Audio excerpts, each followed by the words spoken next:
Bem-vindos à Rádio WLC, uma subsidiária do Ministério da Rádio WLC. Um ministério online dedicado a aprender como viver e estar constantemente preparado para o retorno do Salvador. Durante 2000 anos, os crentes de todas as gerações desejaram ser a última geração. Porém, ao contrário da crença popular, Cristo não deu-lhes sinais dos tempos para que eles pudessem reconhecê-los como tais. Em vez disso, ele os advertiu uma vez após a outra que a sua vinda pegaria de surpresa até mesmo os escolhidos.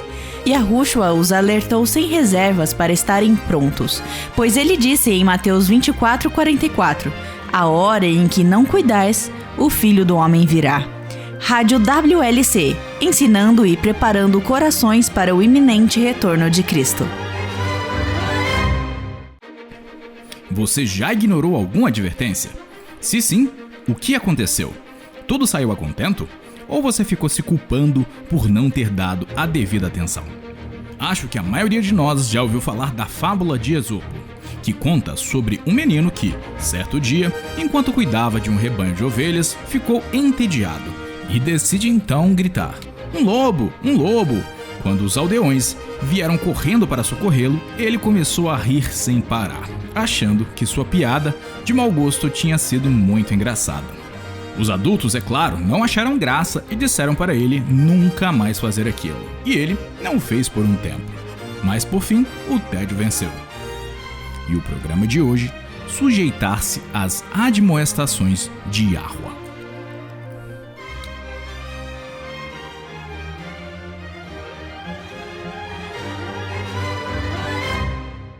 Ele gritou novamente: "Socorro, socorro, um lobo, um lobo!" Mais uma vez os aldeões correram para socorrer o rebanho e acabaram encontrando, mais uma vez, o menino rindo às custas deles. Dessa vez, os aldeões ficaram ainda mais bravos e advertiram-no severamente para que nunca mais fizesse aquilo. Bem, a maioria de nós conhece a história. Um lobo apareceu de verdade, mas desta vez, quando o menino gritou "um lobo", os aldeões não deram nenhum crédito e o animal acabou com o rebanho. Desde que Esopo escreveu sua história pela primeira vez, há mais de 2.500 anos, dar um alarme falso passou a ser conhecido como o pastor e o lobo. A razão pela qual esse título é visto como uma mentira tão flagrante é que as admoestações são importantes, pois salvam vidas. Bem, elas podem, se forem ouvidas. Agora, aquelas que são ignoradas podem ter consequências sem precedentes. Olá, meu nome é Cris Deluca e você está ouvindo a Rádio World Last Chance, onde cobrimos uma variedade de tópicos relacionados às escrituras, às profecias, às crenças bíblicas, o amor aos nossos semelhantes em sua forma prática, assim como se preparar para o retorno de nosso Salvador, que pode ocorrer em um piscar de olhos. Hoje, Will Santos discutirá a importância de dar atenção às admoestações de Yahuwah e veremos o que aconteceu quando um grupo de pessoas deu a devida atenção a uma importante advertência proclamada décadas antes. E o que aconteceu com aqueles que ignoraram essa mesma advertência. Obrigado, Chris. Para começar, eu tenho uma pergunta para você. Opa, eu sempre me preocupo quando você começa assim.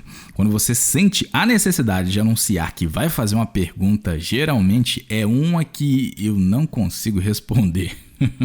Não fique tão preocupado assim. Será que eu não devo me preocupar? Vamos lá.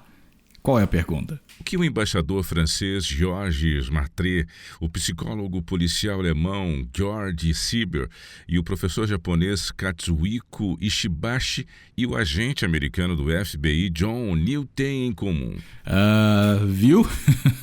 Eu sabia que você ia fazer algo assim. Não faço ideia. O que todos eles têm em comum? Todos eles alertaram para fatos iminentes e de grandes proporções que foram ignorados, com consequências desastrosas. Georges Martré foi um embaixador francês que estava em Ruanda de 1990 a 1993. Ele alertou que extremistas Hutus queriam se livrar da maioria Tutsi. Se bem me lembro, ele até usou a palavra genocídio em seu alerta.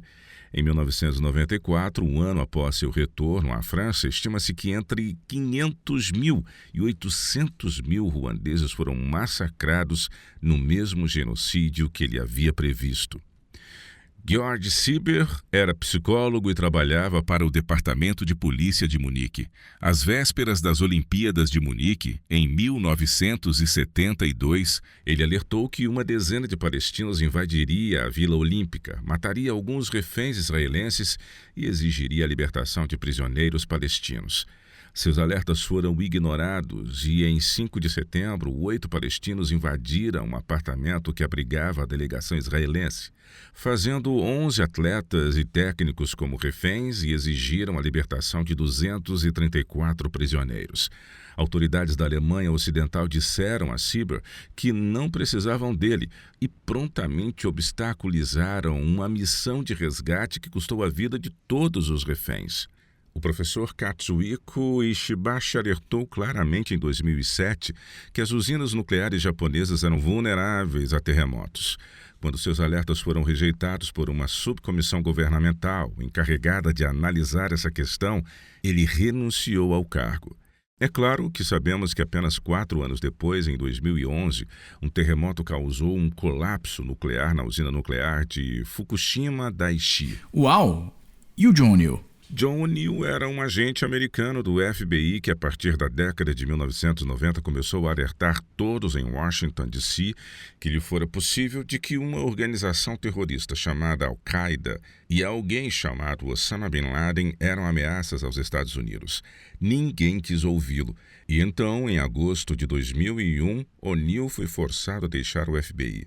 Ele assumiu o cargo de chefe de segurança dos prédios das Torres Gêmeas em Nova York. Não acredito. Apesar de ter sido forçado a deixar o FBI, as condenações de O'Neill permaneceram.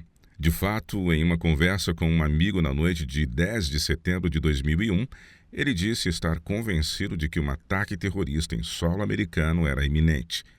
Infelizmente, ele perdeu a vida, junto com outras 2.996 pessoas, na manhã seguinte, quando as Torres Gêmeas desabaram. Que pena! Pois é, mas alertas ou as admoestações são importantes. Às vezes, elas são vitais, mas não adiantam nada se forem ignoradas. Pouco antes da morte do Salvador, na verdade, poucos dias antes, ele alertou seus discípulos de que Jerusalém seria destruída. Seus alertas foram registrados em Mateus 24, Lucas 21 e Marcos 13.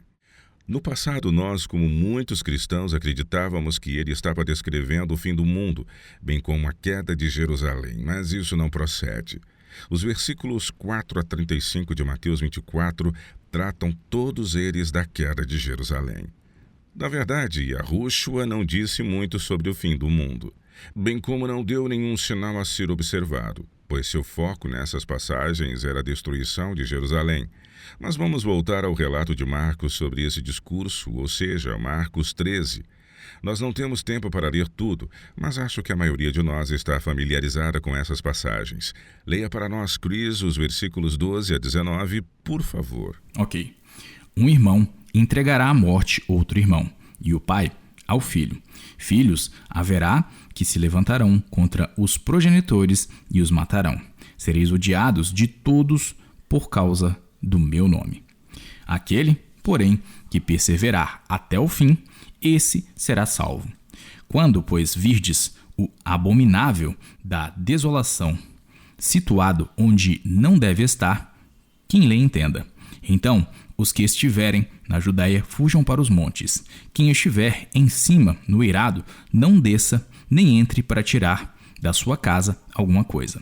E o que estiver no campo, não volte atrás para buscar a sua capa. Ai das que estiverem grávidas e das que amamentarem naqueles dias. Orai para que isso não suceda no inverno, porque aqueles dias serão de tamanha tribulação, como nunca houve desde o princípio do mundo, que Yahuwah criou, até agora e nunca jamais haverá. Eu gostaria de enfatizar que estes não são sinais do fim do mundo, mas sim sinais dados, os quais advertiam sobre a destruição de Jerusalém, e cada um deles chegou ao seu cumprimento. Uau, que incrível! Joséfo registra que mais de 1 milhão de pessoas foram mortas na queda de Jerusalém, com quase 100 mil sobreviventes que foram vendidos como escravos. Mas nenhum cristão perdeu sua vida. E é isso que eu gostaria de enfatizar hoje. Esta é uma lição objetiva extremamente importante para os crentes que vivem em nossos dias, pois precisamos aprender a prestar atenção às advertências de Yahweh. Há muitas lições que podemos aprender com a história da queda de Jerusalém. Vivemos em um mundo de pecado e tudo é um desafio muito grande. Mas se dermos a devida atenção aos alertas que Yahweh nos dá, ele nos guiará em segurança. Com certeza. E Jerusalém caiu, assim como o mundo de hoje, em virtude da maldade que imperava. É fácil para nós enxergarmos a maldade da nação judaica, mas é difícil enxergar a nossa, porque estamos acostumados com a maldade do mundo de hoje. Nós precisamos pedir discernimento espiritual, porque aquilo que os judeus se orgulhavam, ou aquilo que eles pensavam que os protegia da destruição, era exatamente aquilo que na realidade era a causa da sua destruição. Isso era o quê? Eu sei que você mencionou sobre a maldade, mas como que isso ocorria? E como é que eles não a reconheceram e ainda assim se convenceram de que Yahweh o salvaria? A maldade na qual eles se envolveram era uma forma de religião sem a ação transformadora de vidas e corações por meio de uma espiritualidade vivificadora. Mas vamos abrir em Mateus 23. A narrativa desses versos é muito interessante. E em Mateus 24 lemos que os discípulos e Cristo estavam saindo do templo quando os discípulos dizem: "Uau! Vejam como são tremendas essas colunas!" Como sabemos, a resposta de Cristo foi: "Em verdade vos digo que não ficará aqui pedra sobre pedra que não seja derribada." Os discípulos pensaram que isso só poderia acontecer no fim dos tempos, e então foram até Cristo e perguntaram: "Dize-nos, quando sucederão estas coisas?" Foi então que ele lhes deu os sinais a serem observados com respeito à destruição de Jerusalém, acrescentando que não haveria nenhum sinal quando ele retornasse e que eles deveriam ficar ligados sem pestanejar. Mas o contexto de toda essa conversa se encontra em Mateus 23. Abra lá para nós, Chris, esta é a última visita do Salvador ao templo e não há registro de que ele tenha retornado àquele lugar. Foi sua última e desesperada tentativa de alcançar os corações endurecidos pelo pecado dos governantes. E o que ele fez foi repreendê-los por suas iniquidades. Leia para nós os versículos 13 a 15. Ok. Ai de vós, escribas e fariseus, hipócritas, porque fechais o reino dos céus diante dos homens, pois vós não entrais, nem deixais entrar os que estão entrando. Ai de vós, escribas e fariseus, hipócritas, porque rodeais o mar e a terra para fazer um prosélito, e, uma vez feito, o tornais filho do inferno 2 vezes mais do que vós. E os versículos 27 e 28. Ai de vós, escribas e fariseus, hipócritas, porque sois semelhantes aos sepulcros caiados, que por fora se mostram belos, mas interiormente estão cheios de ossos de mortos e de toda a imundícia. Assim também, vós exteriormente pareceis justos aos homens, mas por dentro estáis cheios de hipocrisia e de iniquidade. Eles tinham uma aparência de piedade, mas era só isso. Transformavam tudo em um grande espetáculo, mas se recusavam a deixar que isso transformasse suas vidas. E quantos cristãos estão fazendo a mesma coisa hoje? Infelizmente, muitos. E eu odeio dizer isso, mas eu também já agi dessa forma. Eu também. Acho que a maioria, se não todos os crentes, já caíram nessa armadilha em algum momento. Mas nós devemos banir essas práticas de nossas vidas. O que Cristo disse quando chegou ao topo do monte e viu a cidade pela primeira vez durante a entrada triunfal em Jerusalém? Mateus 23, versículos 37 a 39. Jerusalém, Jerusalém, que matas os profetas e apedrejas os que te foram enviados. Quantas vezes quis eu reunir os teus filhos, como a galinha ajunta os seus pintinhos debaixo das asas, e vós não o quisestes. Eis que a vossa casa vos ficará deserta. Declaro-vos, pois, que, desde agora, já não me vereis até que venhais a dizer: bendito o que vem em nome do Senhor. E Yahushua estava com o coração partido. Ele conseguia ver onde eventualmente levaria a recusa obstinada dos judeus em aceitar a verdade, bem como a recusa obstinada em aceitá-lo. Mas eles eram cegos demais para ver tal realidade.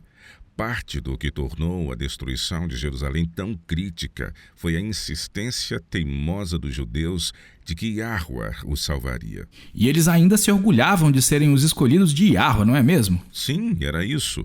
Eles tinham tanto orgulho de sua linhagem que ignoraram o fato outrora revelado por meio dos profetas de que a proteção de Yahweh seria condicional. Yahweh permaneceu ao lado de Israel quando eles foram obedientes ao que o Pai lhes pedia. Podemos ler o livro de Juízes e, na verdade, todo o Antigo Testamento e, repetidamente, a razão pela qual outras nações puderam conquistar Israel foi porque Israel tinha abandonado Yahweh. Bem, após o cativeiro babilônico, os israelitas finalmente perceberam que sua prosperidade, ou a falta dela, estava diretamente relacionada à lealdade a Yahweh ou à idolatria.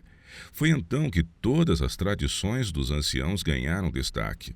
E foi assim que os fariseus ganharam ascendência, quando todas as regrinhas mesquinhas entraram em vigor, como a de que você só pode dar X passos no dia de sábado.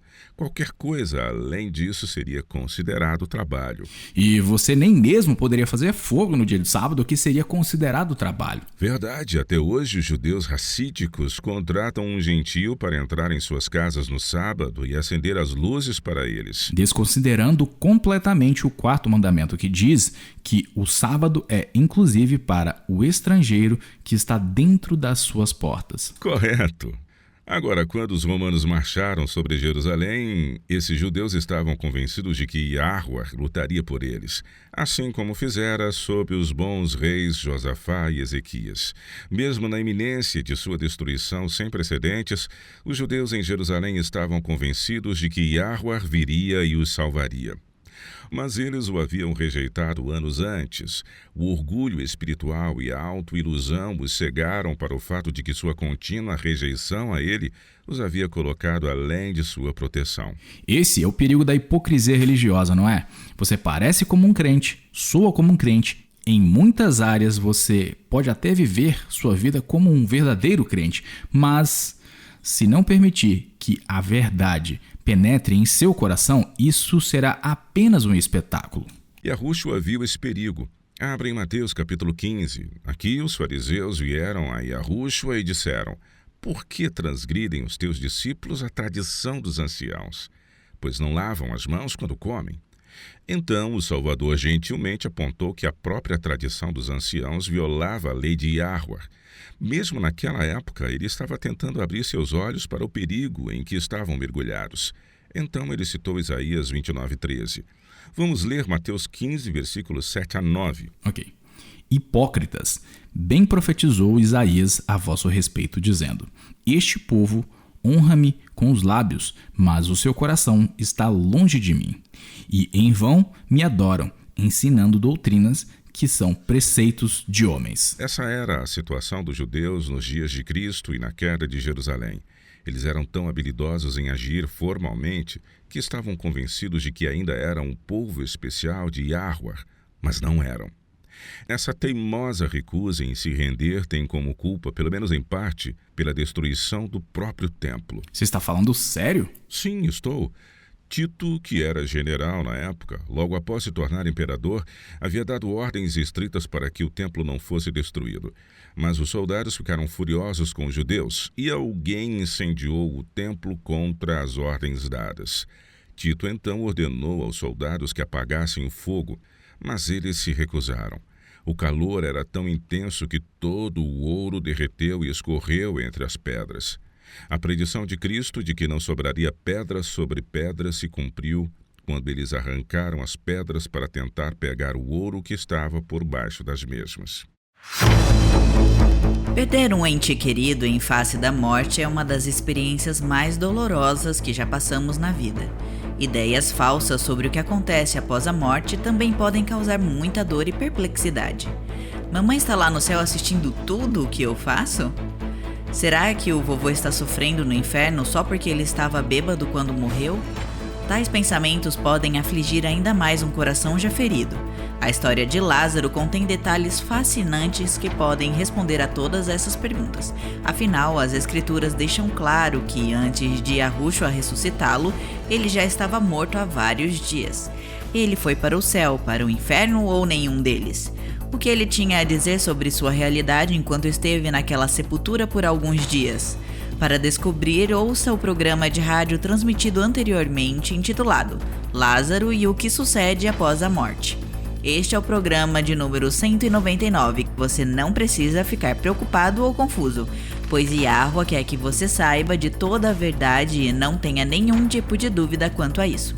Ouça Lázaro e o que sucede após a morte. Você poderá encontrá-lo no www.worldlessons.com/português ou no YouTube.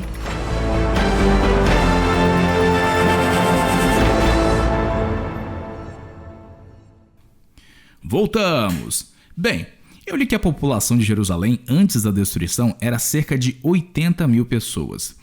E esse era um número grande para a época, mas não chega nem perto dos mais de 1 milhão que Joséfo diz terem perdido a vida. Você acha que ele estava exagerando para causar um efeito dramático? Não, não estava. Na época em que o cerco teve seu início, Jerusalém estava lotada de pessoas que estavam na cidade, ironicamente, para celebrar a Páscoa. Era um dos feriados nacionais que atraíam judeus de todos os lugares. Além disso, assim que o cerco começou, os romanos permitiram que os peregrinos entrassem, mas não deixaram que ninguém saísse.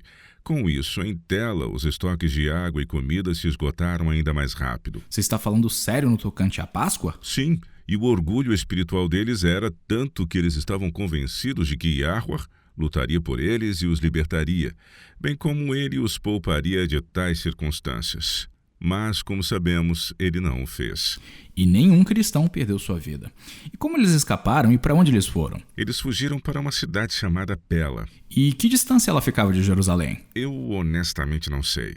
Eu tentei pesquisar online e algumas fontes diziam que eram apenas 20 milhas, ou cerca de 12,5 km. Outras fontes dizem que eram quase 1.000 milhas, ou mais de 1.500 quilômetros. Parece que as informações não batem. Parece que não. Enfim, a questão é que os cristãos escaparam e foram salvos. Eles atenderam às advertências de Cristo quase 4 décadas antes, e nenhum cristão perdeu sua vida. Quanto a como escaparam novamente, eles prestaram atenção às admoestações de Cristo. Em 66 d.C., Sestio Galo, governador da Síria, foi enviado para reprimir uma revolta judaica.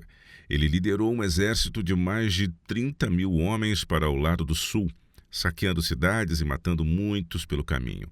Eu tenho aqui uma citação que eu gostaria que você lesse para nós, Chris. É do cfr.org e de um artigo que fala sobre esta ação. Leia para nós o que está sublinhado. Tá. Finalmente, os legionários chegaram a Jerusalém. De seu acampamento no Monte Escopus, as autoridades imperiais enviaram emissários para dizer aos rebeldes que seriam perdoados se abandonassem as armas e se rendessem. Os judeus responderam matando um emissário e ferindo outro. As legiões então organizaram 5 dias de ataque à capital. Tomaram os subúrbios e estavam prestes a atacar o centro da cidade quando, por razões que permanecem misteriosas, seu comandante, Sestio Galo, governador da Síria, decidiu suspender a ofensiva. Fecha aspas. Parece bastante sem noção matar emissários enviados a eles. Com certeza. No mínimo, foi desonroso e não foi respeitar as regras da guerra. Enfim, ninguém sabe do porquê o comandante decidiu recuar, mas ele o fez. Joséfo, que fazia parte da rebelião antes de ser capturado, acreditava que, se tivesse persistido por mais alguns dias, teria vencido. Mas, em vez disso, ele bateu em retirada. Este era o sinal que os crentes estavam esperando. Vamos abrir lá em Lucas 21 e ler os versos 20 a 24. Ok. Quando, porém, virdes Jerusalém sitiada de exércitos, sabei que está próxima a sua devastação. Então, os que estiverem na Judéia, fujam para os montes. Os que se encontrarem dentro da cidade, retirem-se. E os que estiverem nos campos, não entrem nela. Porque estes dias são de vingança, para se cumprir tudo o que está escrito. Ai das que estiverem grávidas e das que amamentarem naqueles dias, porque haverá grande aflição na terra e ira contra este povo. Cairão a fio de espada e serão levados cativos para todas as nações, e, até que os tempos dos gentios se completem, Jerusalém será pisada por eles. Esta é uma fala que traz uma grande urgência. Diz: se você estiver no campo, não volte para a cidade para pegar alguma coisa. Simplesmente não volte. Corra, fuja. Mas o interessante é que houve um lapso de tempo. Galo se retirou em novembro de 66 d.C., mas Tito só retornou em abril de 70 d.C. Isso perfaz 3 anos e meio. Isso é fascinante. Sabe, Will, que quando lemos as advertências de Cristo nos evangelhos, elas são todas imperativas. Aos moradores de Jerusalém fora dito que, se alguém estivesse no telhado, não era para voltar para dentro de casa, era para apenas fugir. Era uma advertência seríssima. Eu me pergunto quantos crentes que fugiram sem hesitar foram nesse ínterim tentados a retornar. Esse é um bom ponto para os crentes de hoje considerarem. Eles podem ter sido tentados, mas resistiram à tentação porque sabemos que nenhum deles perdeu sua vida. O exército de Tito era muito grande e ele comandou uma força de 4 legiões, ou seja, 60.000 soldados, além de outros 16.000 homens de apoio não combatentes. Em contraste, os judeus presos dentro de Jerusalém tinham apenas 23.400 soldados. E tudo isso contribuiu para o esvaziamento do precioso suprimento. Verdade. Mas eu gostaria de falar agora sobre um evento curioso anos antes que preparou um porto seguro para os crentes. A maioria de nós não percebeu a conexão aqui, mas quero trazer isso à tona para estabelecer a confiança de que podemos estar sempre nas mãos de Yahweh. Isso demonstra o quão vastos são seus planos. Abra em Lucas 8, Chris. Temos aqui a história de como Cristo acalmou a tempestade.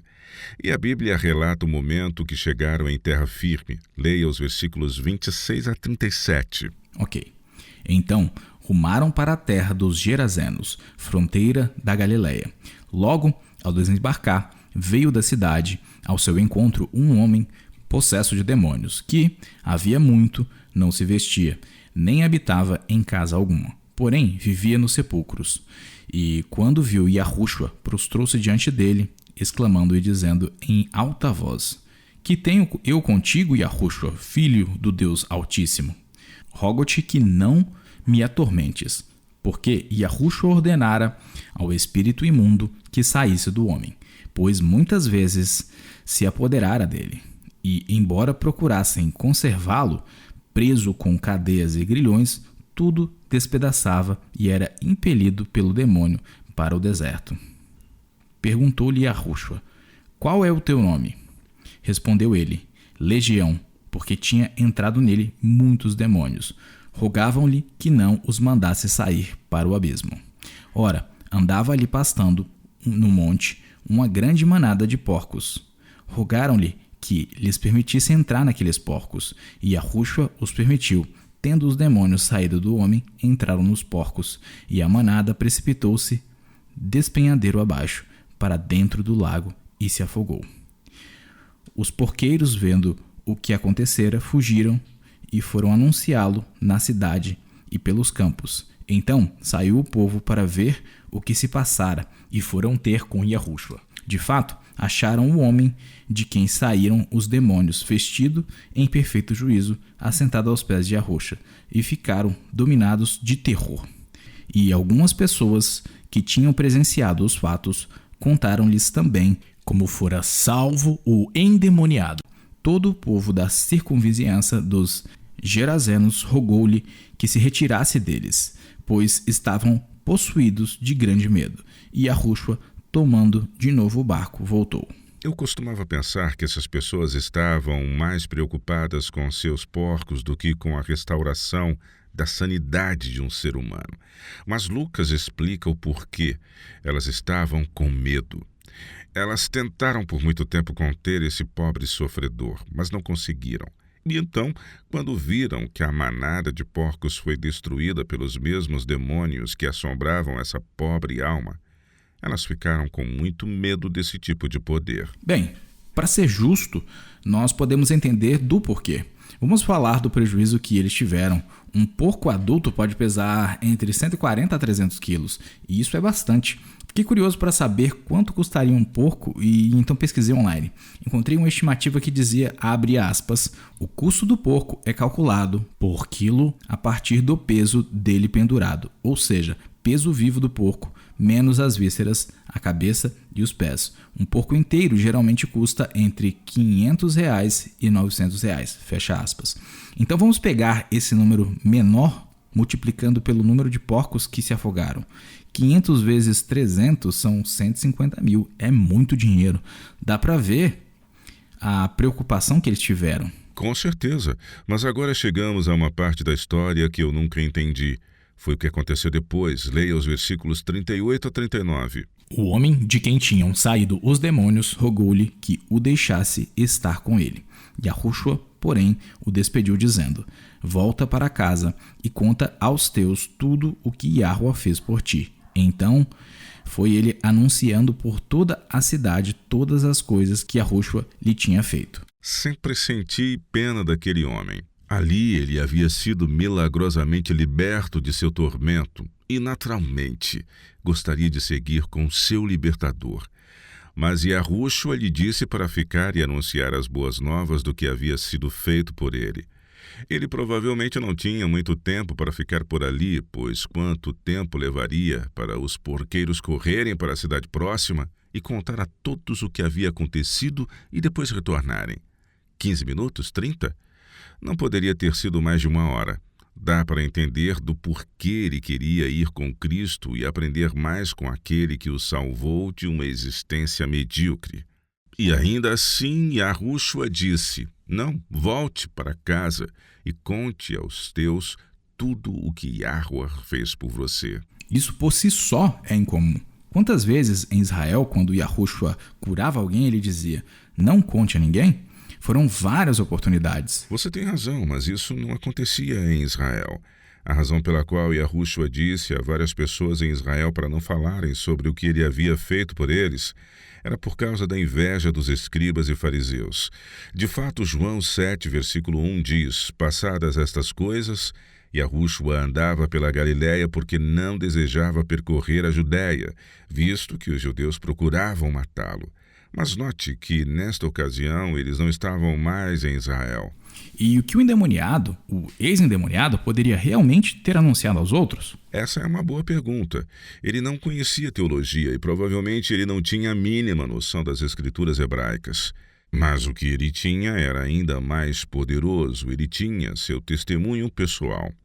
Um testemunho pessoal é algo bastante poderoso. Claro, do ponto de vista científico, não é evidência empírica, é evidência anedótica, e a evidência anedótica pode ser muito poderosa. Yahushua lhe disse para ir e anunciar o que Yahuwah havia feito por ele, e foi exatamente isso que ele fez. Ele não tinha muito o que compartilhar, ou seja, nenhuma teologia ou mesmo nenhuma doutrina específica, mas ele tinha sua experiência pessoal. Isso é impactante. E quem eram os gadarenos? Não sabemos ao certo, mas sabemos que quando as 10 tribos do norte foram exiladas, os poderosos da época trouxeram estrangeiros para morar naquele lugar. Foi o que fizeram naquela época, conquistar uma área, deportar os nativos e trazer os forasteiros para morar na terra. Então é bem provável que eles fossem gentios. Onde que ficava esse lugar? Receio que meu conhecimento de geografia da antiga Palestina seja bem superficial. Sei que a Galiléia ficava ao norte e Jerusalém ao sul. Creio que é mais ou menos isso. Bem, a vila de Gerasa, na região dos Gadarenos, ficava a leste da Galiléia, em uma região chamada Decápolis. Deca significa 10 e polis significa cidade. Então, 10 cidades. Exato. Então era nesse lugar que o antigo endemoniado, morava. E pode ter certeza de que a notícia se espalhou para além da vila local onde ele vivia. Foi um milagre incrível e inédito. Sem mencionar o que aconteceu com os porcos. Correto. Pessoas que o conheciam e depois ouviram sua história espalharam o que havia acontecido. E sabemos que seu testemunho teve um impacto porque quando Yahushua retornou àquela região, as Escrituras dizem que o povo o recebeu muito bem. Parece que era um campo muito fértil para a mensagem do Evangelho. Sem dúvidas. Agora, é aqui que a coisa fica realmente interessante. Uma das cidades de Decápolis era Pela, a mesma cidade para onde os crentes fugiriam em aproximadamente 40 anos depois. Uau, que coisa, hein? O fato de Yahushua ser bem conhecido e respeitado naquela área provavelmente fez com que algumas das pessoas que o conheceram ainda estivessem vivas. Afinal, isso aconteceu apenas 40 anos depois. Isso criaria um ambiente muito seguro e acolhedor para os crentes judeus que fugiam de Jerusalém e da Judéia. Chris, abra para nós em João 16. Esse fato relatado aqui ocorreu pouco antes da traição de Yahushua. E ele estava tentando fortalecer a fé e a autoconfiança de seus discípulos. Ele sabia das provações que eles enfrentariam e queria fortalecê-los. O que ele disse no versículo 33 de João 16? Ok. Estas coisas vos tenho dito, para que tenhais paz em mim. No mundo passais por aflições, mas tende bom ânimo, eu venci o mundo. Yahuwah conhecia o futuro dos primeiros crentes, assim como ele conhece o futuro de todos nós. E é por isso que ele havia preparado um lugar seguro para que seu povo pudesse ir após evadir-se de Jerusalém. O general Tito fez uma declaração muito reveladora. Ele disse, abre aspas, não é grande coisa derrotar um povo abandonado por seu Deus. Lamentável. O que precisamos lembrar é que a última coisa que Yahuwah quer fazer é nos abandonar.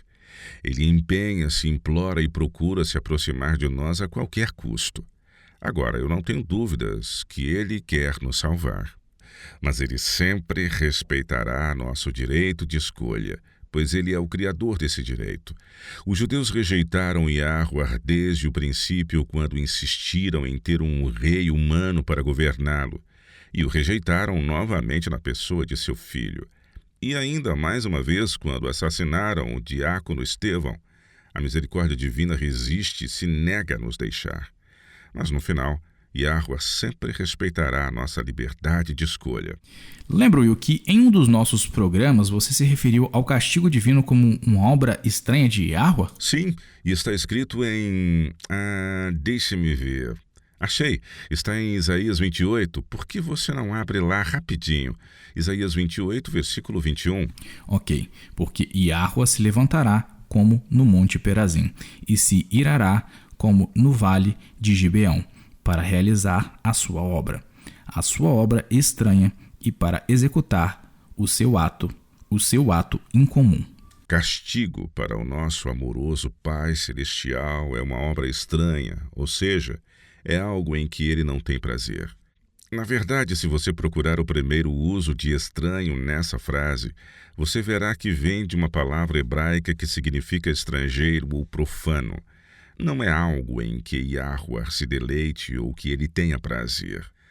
O outro uso de estranho vem de outra palavra hebraica que pode significar estranho e estrangeiro, mas também significa diferente, bizarro e forasteiro. Novamente, Yahuwah sofre quando tem que punir alguém. Ele se entristece quando sofremos e ele fará tudo o que tiver ao seu alcance para nos proteger e cuidar de nós, incluindo preparar uma região para receber alguns crentes 40 anos no futuro. Chris, eu tenho aqui uma citação que gostaria que você lesse, que é de um homem chamado Daniel Curry. Leia para nós só a parte entre colchetes. Não há povo mais seguro do que quando pessoas obedientes esperam com fé em tempos de extrema necessidade, contando com Yahuwah e Yahushua vir ao seu resgate. Quem pode roubar os filhos de Yahuwah de suas mãos? Ninguém tira uma ovelha de Yahushua, a menos que isso faça parte de algum plano que sirva mais ao reino de Yahweh do que a sobrevivência daquela ovelha. E lembre-se, Yahweh só nos guiará como escolheríamos ser guiados se pudéssemos conhecer o fim desde o princípio, assim como lhe é possível conhecer. Fique ligado, querido ouvinte, como tornar o sábado especial para os nossos filhos, a seguir na nossa caixa de mensagens diárias. Você está ouvindo a rádio World Last Chance, rádio WLC, ensinando e preparando corações para o iminente retorno de Cristo.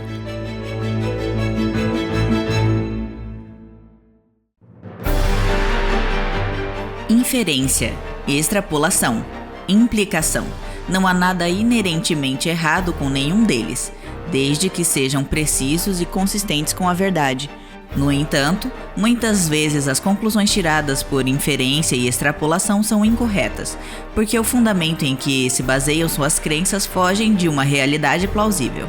Um exemplo disso é encontrado na suposição amplamente aceita e entre algumas denominações na crença doutrinária de que a filiação a uma determinada denominação é imprescindível para que sejamos salvos. E a Igreja Católica Romana é um ótimo exemplo dessa crença. Enquanto cada vez mais clérigos católicos estão atenuando sua posição de que não há salvação fora da Igreja Católica Romana, essa realidade ainda continua estampada como sendo um ensinamento fundamental de suas crenças. E eles não estão sozinhos. Mesmo as igrejas que reconhecem que existem crentes sinceros em outras denominações e até mesmo em outras religiões, ainda assim ensinam que se você for exposto às suas crenças individuais e as rejeitar, você estará perdido, dando a entender que a denominação que eles fazem parte é superior a todas as outras. Todas essas são inferências, mas que não são corretas.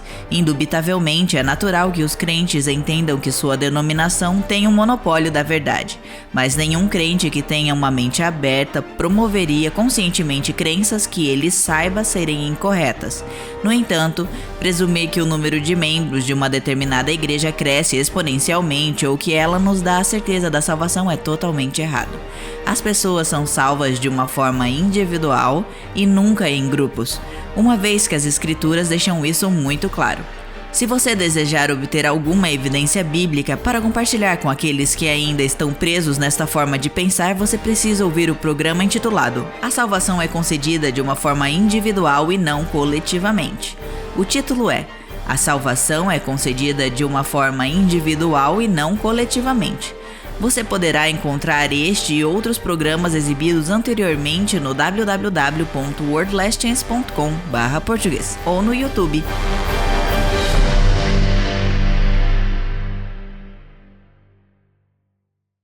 A pergunta da nossa caixa de hoje vem do primeiro país árabe a ter policiais mulheres. Você consegue adivinhar de onde é nossa pergunta de hoje? Não faço a mínima ideia. Qual é esse país? Jordânia, que também é o país que tem as estátuas mais antigas do mundo. Interessante. Eu teria imaginado algum lugar na África ou possivelmente na Pérsia. E qual é a nossa pergunta de hoje? Bem, Isham tem uma pergunta que acho que todos os pais vão gostar. Ela escreve: como posso tornar o sábado especial para meus filhos? Quando eu era criança, o sábado era o dia mais chato da semana. Meus pais nos diziam tudo o que não podíamos fazer e depois iam tirar uma soneca.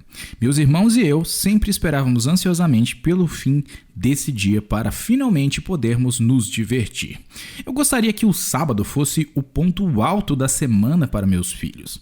Ficaria grata por qualquer sugestão de como proceder. Eu amei essa pergunta, pois é idônea. Ela demonstra experiência e perspicácia, bem como a sabedoria de ver que existe algo melhor do que o que ela vivenciou em sua infância. Sim, é uma ótima pergunta. Como pais, queremos que nossos filhos amem o sábado, mas admito que pode ser desafiador. Bem, como qualquer coisa, se queremos que nossos filhos se deleitem nas horas sabáticas, será preciso comprometimento e planejamento de nossa parte. Acho que parte do problema surge quando trabalhamos tanto nos 6 dias da semana que quando chega o sábado estamos simplesmente cansados demais para fazer qualquer coisa além de desmaiar. Nós só queremos recuperar o sono. É verdade. Se não tomarmos cuidado, podemos preencher cada semana tão intensamente que o sábado pode parecer como se estivéssemos nos arrastando até a linha de chegada ao fim de uma maratona. Algumas semanas são realmente assim, e não se culpe se você teve alguma vez uma semana desse tipo. Yahweh te entende. Dito isso, se você conseguir se controlar e tentar ter uma boa noite de sono, a fim de que esteja mais descansado para o sábado, isso o ajudará a receber uma bênção maior no dia de repouso criado pelo nosso Pai. E se você tem filhos, isso vai exigir algum tipo de planejamento, porque ela está certa. Deixar as crianças com uma lista de não faça, enquanto os pais vão tirar uma soneca, não vai ajudar seus filhos a aproveitar o sábado. Como você tornou o sábado prazeroso para seus filhos quando eles eram pequenos, Will? Bem, quando nossa filha era bem pequena, minha esposa e eu nos revezávamos brincando de boneca com ela. Ela comentou recentemente que essa é uma das suas memórias mais incríveis de sua infância. Ela estava tendo um tempo a sós com a mamãe e o papai, e era isso que tornava tudo tão especial para ela. Ela colocava as bonecas em uma fila e ensinava histórias da Bíblia para elas. Isso não revela a idade dos filhos, mas independentemente da idade dessas crianças, dedicar um tempo a eles e fazer coisas juntos em família criará memórias aprazíveis e especiais. É evidente que o tempo que passamos juntos será aproveitado em um ambiente agradável. É verdade. Não se pode esperar que as crianças fiquem sentadas e comportadas o dia todo, e que isso seja visto como uma experiência prazerosa para elas. Passar tempo na natureza é uma ótima maneira de aproveitar algumas horas do sábado. Obviamente, o local onde você mora e o clima devem ser levados em consideração. Mas se você mora em um apartamento, até mesmo ir a um parque próximo de onde você mora e contemplar as belezas da natureza, bem como caminhar à beira de um rio, todas essas serão maneiras de entrar em contato com a natureza. Uma coisa que nossos filhos gostam de fazer é caça ao tesouro na natureza. Damos a eles uma lista de coisas que precisam encontrar, como uma pena, uma flor vermelha ou qualquer outra coisa, e isso os leva para a natureza e eles se divertem enquanto estão por lá. Isso é muito bom. Crianças pequenas também gostam de colorir ou fazer um projeto de artesanato, enquanto a mãe ou o pai leem uma história que lhe chame a atenção. Se você não tiver alguns livros cristãos em casa, pode imprimir desenhos de personagens bíblicos para colorir que estão disponibilizados na internet. E para os adolescentes com mais idade? Os adolescentes mais velhos estão em uma idade em que estão descobrindo as alegrias de um bom bate-papo. Se você tiver um grupo de adolescentes, inicie uma conversa sobre algum dilema moral ou ético. Pergunte a eles quais princípios bíblicos abordam aquela situação específica e, em seguida, relaxe e deixe-os discutirem entre si. E essa não é uma oportunidade para você dar-lhes um sermão. Deixe que eles conversem entre si. Eles vão gostar mais e aprender muito mais também dessa forma.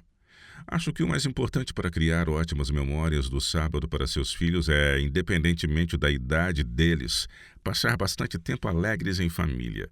Durante a semana eles estão na escola e você está ocupado no trabalho. Passar tempo juntos em família pode dar às crianças uma sensação de conexão, amor e bem-estar, o que é muito importante. Elas podem não se lembrar de detalhes das atividades que você fez, mas se lembrarão de como se sentiram quando estavam com você no sábado. E é isso que importa. Então, nada de reclamar com os pirralhos e tentar fazer que toda essa energia seja reprimida. As crianças têm muito mais energia do que os adultos e é importante levar em conta as necessidades dos membros mais jovens da família de Yar. E Yahweh entende tudo isso. A última coisa que ele quer é que o sábado seja uma pedra de tropeço para todos nós. A outra coisa que muitas crianças gostam são os testes bíblicos. Se não souberem a resposta, podem procurar na Bíblia. Fazer testes e perguntas os ajuda a aprender as histórias da Bíblia de uma forma divertida. Sim, os tais enigmas que são muito divertidos. Com certeza. Pensar histórias da Bíblia e adivinhar de quais delas estamos falando é muito legal. Novamente, é preciso planejamento e com a bênção de Yar, as horas do sábado podem aproximar vocês como família e automaticamente de Yahweh. Elas podem ser o ponto alto das memórias de infância dos seus filhos. E que presente você está dando aos seus filhos criando-os dessa forma, não é verdade? E como é bom ouvir os nossos ouvintes. E se você, caro amigo, tiver alguma pergunta que gostaria que o Will respondesse, basta acessar o nosso site e clicar no ícone Rádio WLC. Aguardamos seu contato. E a seguir, temos a Laura Lee com a sua promessa diária. Fiquem ligados! Olá, eu sou a Laura Lee com sua promessa diária da palavra de Iá.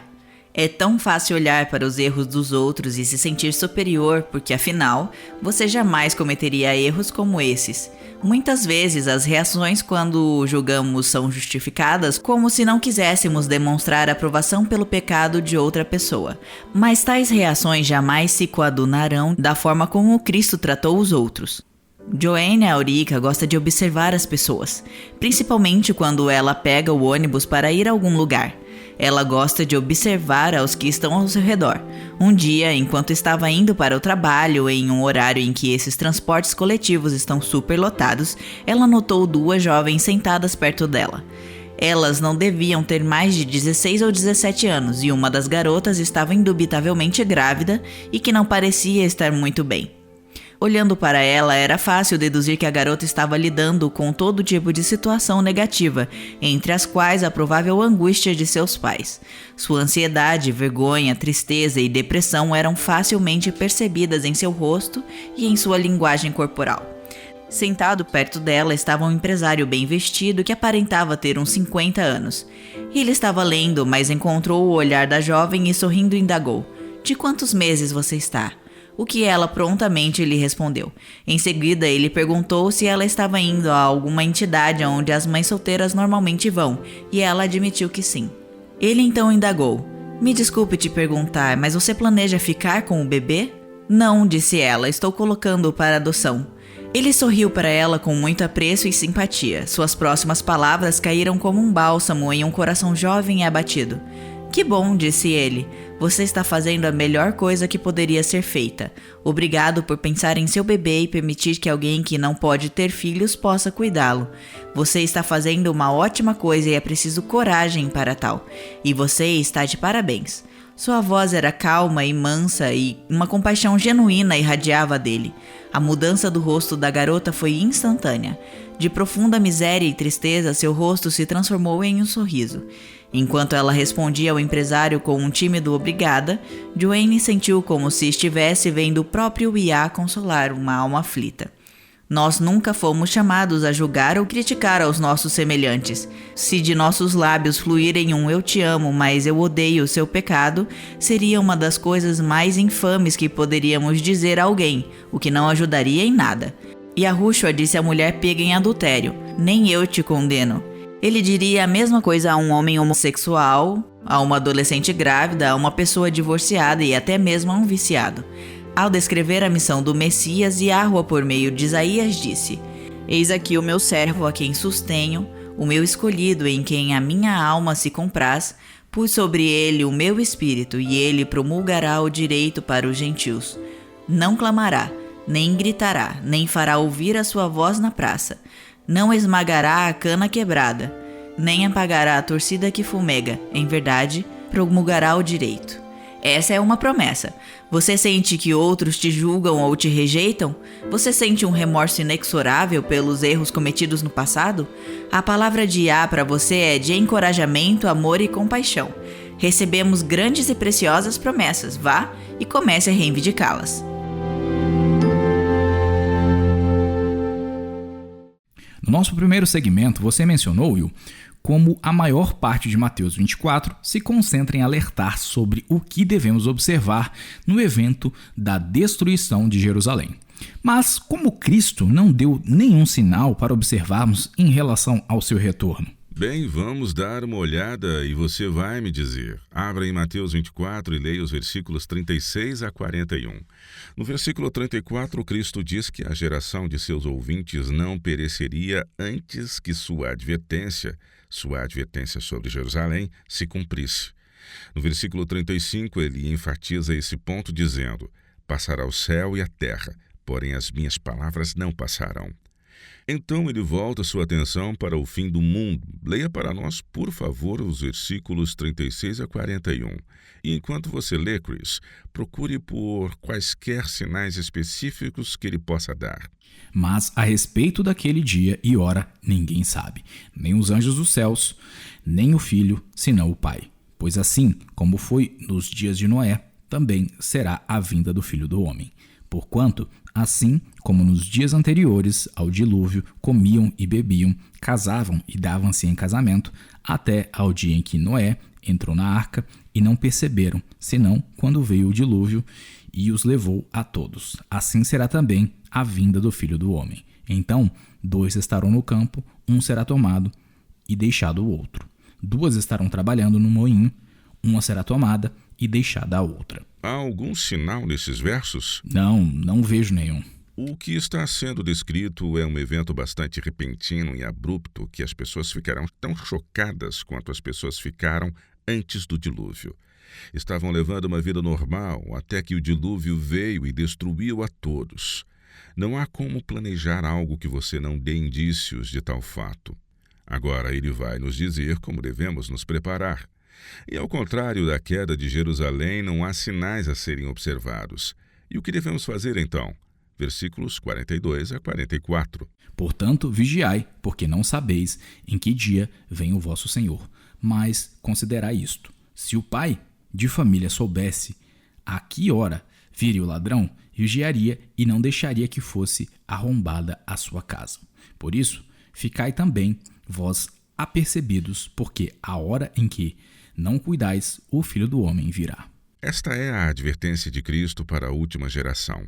Fiquem alertas, pois não sabeis quando virei outra vez. A questão é que a última geração nem saberá que é a última geração. Podemos ou não podemos ser essa última geração, nós simplesmente não sabemos.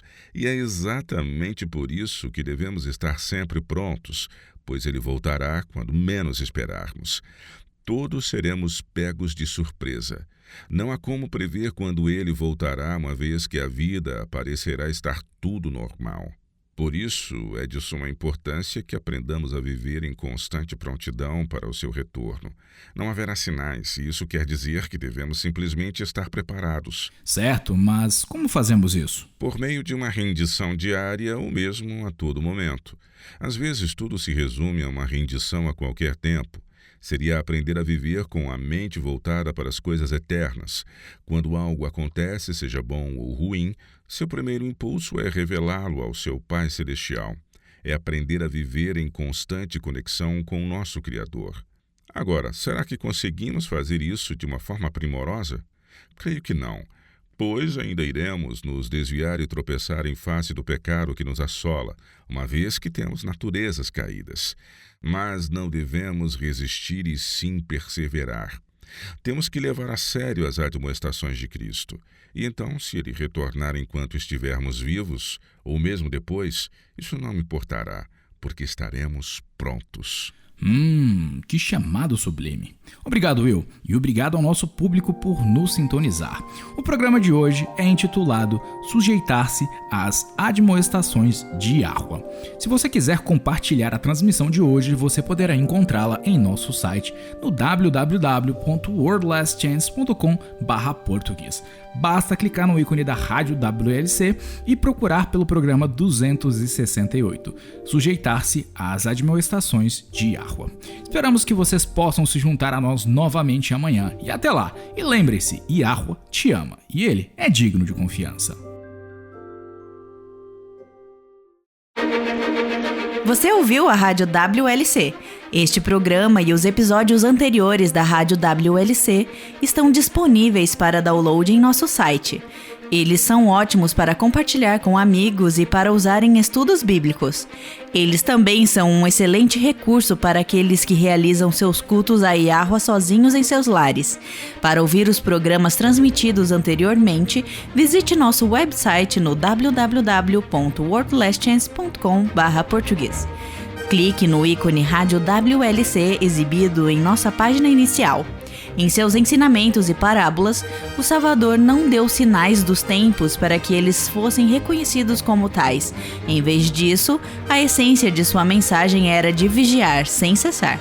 Junte-se a nós novamente amanhã para uma outra mensagem repleta de verdades, ao explorarmos vários tópicos que apontam para o retorno do Salvador e de como viver e estar constantemente preparado para recebê-lo de braços abertos quando ele vier. Rádio WLC, ensinando e preparando corações para o retorno iminente de Cristo.